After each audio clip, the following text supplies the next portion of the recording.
राष्ट्रीय शिक्षा नीति 2020 के तहत आने वाले 3 भाषा फॉर्मूले पर सियासी घमासान छिड़ा हुआ है।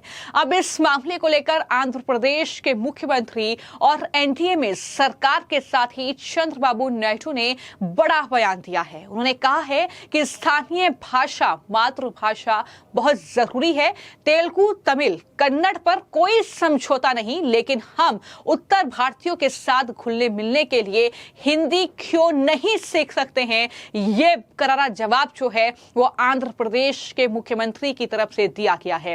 उन्होंने ये भी कहा इस इंटरव्यू में, जो कि उन्होंने राजीव सरदेसाई को ये इंटरव्यू दिया है, कि मैंने बिल गेट्स के साथ जब पहली मुलाकात की थी तो ये कहा था कि भारत के पास 2 स्ट्रेंथ है। पहला, हमारा जो मैथमेटिक्स है वो बहुत स्ट्रॉन्ग है, और दूसरा, ब्रिटिश सब भारत से ले गए, यहां तक कि कोहिनूर भी ले गए, लेकिन इंग्लिश छोड़ गए। ये 2 डेडली कॉम्बिनेशन है फॉर इंफॉर्मेशन टेक्नोलॉजी भारत के लिए, जो कि बहुत महत्वपूर्ण है। लेकिन नेशनल लेवल पर हैदराबाद, आंध्र प्रदेश, तमिलनाडु यानी साउथ के जो लोग हैं उनको फायदा हो रहा है अगर वो नेशनल लैंग्वेज जान रहे हैं, समझ रहे हैं।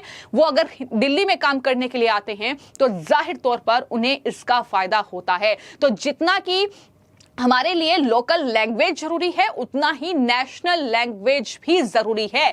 तो ये तमाम बातें उनकी तरफ से की गई हैं। इससे पहले भी चंद्रबाबू नायडू ने यह कहा था कि जो लोग अपनी मातृभाषा में शिक्षा प्राप्त करते हैं वो दुनिया भर में सफलता हासिल कर रहे हैं। सीएम इस धारणा को गलत बताते हैं कि केवल अंग्रेजी भाषा में ही ज्ञान प्राप्त किया जा सकता है। उन्होंने कहा कि हिंदी और अंग्रेजी दोनों का अपना महत्व है, इसे सीखना चाहिए। यानी यहां पर स्टालिन से लेकर चाहे वो तेलंगाना के मुख्यमंत्री हों, जिस तरीके से इसका विरोध कर रहे हैं और ये कह रहे हैं कि ये भाषा जो है इस तरीके से उसको प्रायोरिटी नहीं देनी चाहिए नेशनल लैंग्वेज, तो उस पर कहीं ना कहीं ये जवाब है। और इस पर किस तरीके से विपक्ष रिएक्ट करेगा ये देखना होगा।